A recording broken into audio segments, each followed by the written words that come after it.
Hey, it's Mark Yagi. Welcome back. And yesterday I had a really cool comment, and I love comments on my channel, by the way, from somebody who watches my channel and said, "Hey, can you describe a scenario where you're buying a synthetic or a diagonal spread?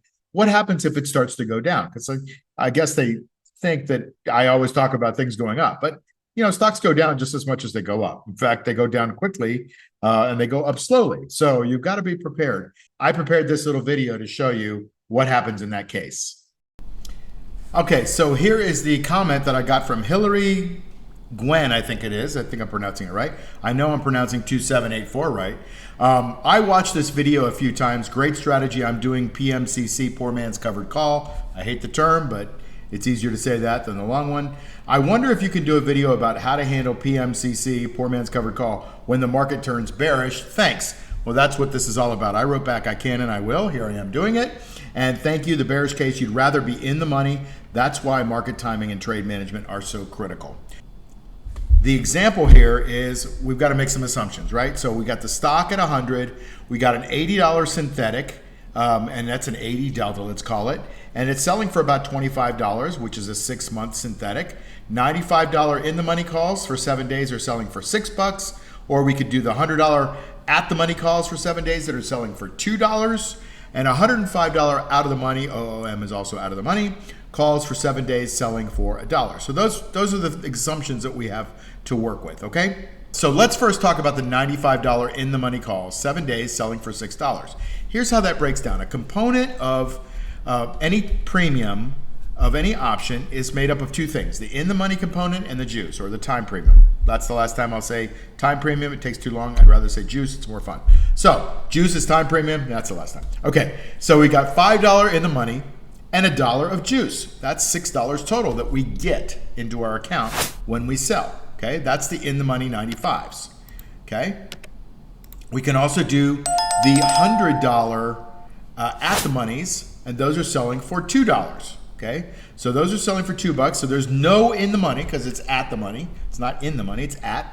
And there's $2 worth of juice, a little bit higher because at the top of the bell curve is the most juice. You always get the most juice at the money. And so the $2 is the total premium that we're going to get. And then finally, let's look at the $105 out of the money calls for 7 days selling for $1. Okay.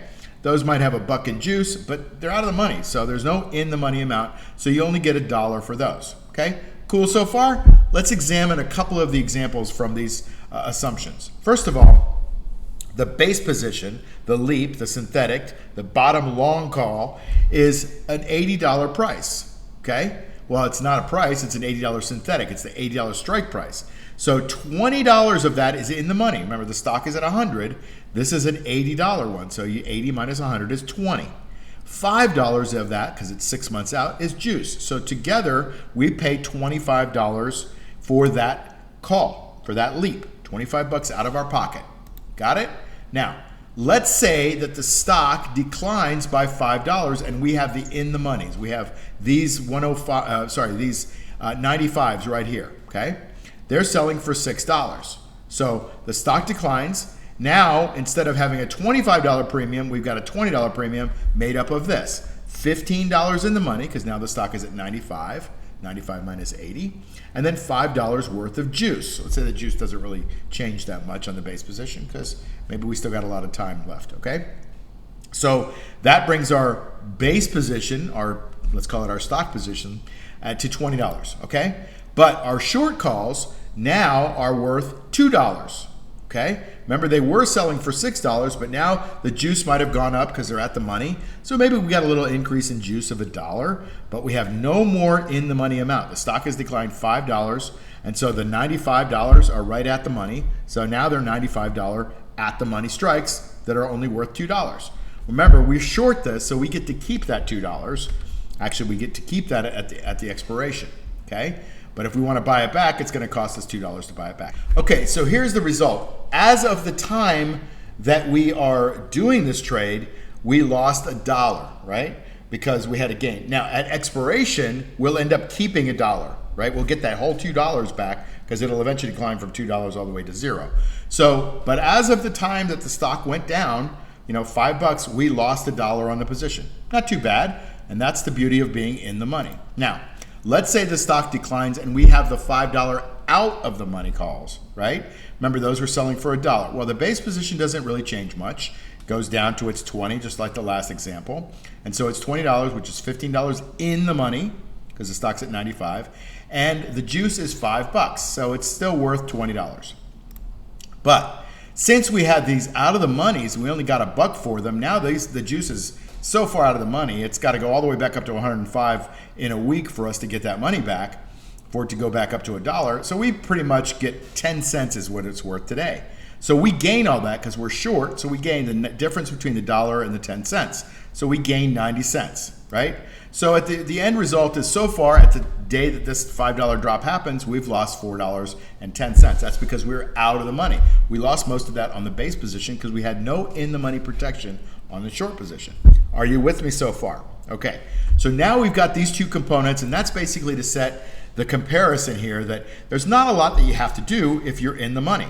You got the 95s, you're still at the money, that's cool, you don't lose too much. But you need to do some trade adjustments on the way down to prevent losses if it keeps going down. Or if you're out of the money, now you've made most of your money on the dollar short, but now your stock has dropped $5. You've got to make some adjustments to kind of keep yourself in the game. And you can do that. So the bottom line here, the verdict is, in the money covered calls or spreads are safer in a declining market, or if your stock declines. And out of the money, if the stock's going up, you have that upside, potential for it to go up, you just get less juice, right? So you can't have something without something else in the market. Now, the question to answer the comment on the website, the question on the YouTube is, what happens if your stock goes way down, like $25? Well, a lot of things happen, right? You've got to prepare, because that could happen. It's happened to me. It happens to everyone eventually if you're trading synthetics. So let's say that the stock declines by $25. You're on the golf course, or you wake up the next morning, the stock is at $75 instead of $100. Well, now you're out of the money. So you've got no more in the money amount. And now let's say the juice has declined from $5 because it's so far out of the money that it's only worth 50 cents, just to make an assumption, right?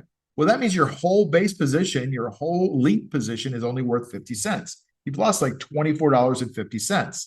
Got it? So you've lost money on the way down. So what do? You've got to be careful not to let your stock price go below your strike price. So I always tell people you've got to roll down. You've got to keep rolling down. As long as you keep collecting juice, you roll down and you put it into that position, and you roll down or out or both, right? So instead of having the 80s, you might roll to the 75s or the 70s or the 65s or the 60s, because you've got to keep that in the money value. Yes, eventually, probably the LEAP will go back up because the stock will go back up. But what if it doesn't for a couple of years? You've got to be able to hang in there and collect the juice every week while you wait. So you've got to be in the money to be able to do that. So lots of ways to slice this. The bottom line is, covered call strategies are bullish strategies, but they can be made into bearish strategies. You just got to be ready to be able to be less of an optimist and say, you know what, if the stock goes up, I'm not going to make that much money, but I'm protecting the downside by being deeper in the money, not only on the short call, but on the LEAP position as well. I hope that helps. Hope that answers the question, and I'll see you on the next video.